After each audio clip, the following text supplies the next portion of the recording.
কুরবানি করে মানুষ আল্লাহকে খুব বেশি বেশি সন্তুষ্ট করতে পারে, যা একাধিক আয়াত ও হাদিস দ্বারা বোঝা যায়। কুরবানি আজ থেকে প্রায় ৫,৫০০ বছর পূর্বে ইরাকের ব্যাবিলন শহরের উর নামক গ্রামে ইব্রাহিম আলাইহিস সালাম জন্মগ্রহণ করেন। তিনি যে কুরবানি করেছিলেন সেই কুরবানি আমাদের কুরবানি, যদিও কুরবানি আদম আলাইহিস সালাম থেকেই চালু রয়েছে। আদম আলাইহিস সালামের এক ছেলে এক মেয়ে একসাথে জন্ম নিত। আগের ছেলে পরের মেয়ে, পরের ছেলে আগের মেয়ে, এভাবে তিনি বিবাহ দিতেন।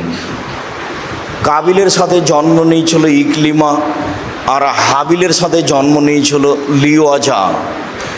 ইকলিমা দেখতে বেশি সুন্দরী ছিল লিওয়াজার চেয়ে।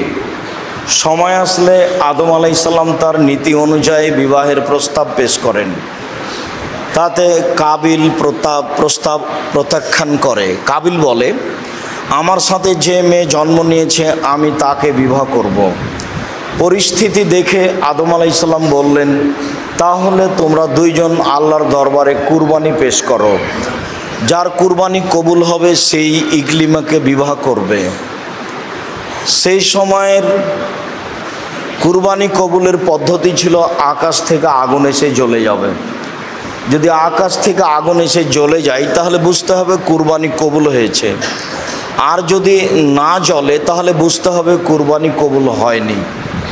অবশ্য বিষয়টি এখন থাকলে মানুষ তার সত্য মিথ্যা হালাল হারাম বুঝতে পারত।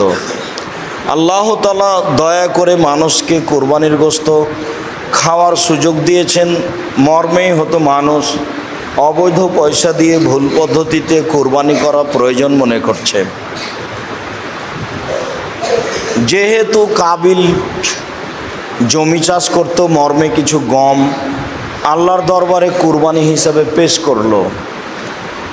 হাবিল ছাগল মেষ ভেড়া লালন পালন করত, মর্মে একটি দুম্বা আল্লাহর দরবারে কুরবানি হিসেবে পেশ করলো। আকাশ থেকে আগুন এসে দুম্বা জ্বলে গেল, গমগুলি থেকে গেল। এতে কাবিলের ক্ষোভ বেশি হয়ে গেল। কাবিল মনে করলো হাবিলের কারণে আমি সমাজে অপমান হচ্ছি, তাই ভাবলো যে হাবিলকে হত্যা করতে হবে। মর্মে কাবিল সিদ্ধান্ত নিল।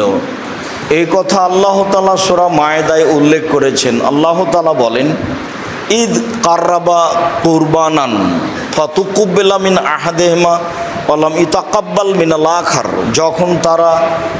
যখন তাদের দুই ভাইয়ের পক্ষ থেকে কুরবানি পেশ করা হয়েছিল, দুইজনের একজনের কুরবানি কবুল হয়েছিল, অপরজনের কুরবানি কবুল হয়নি।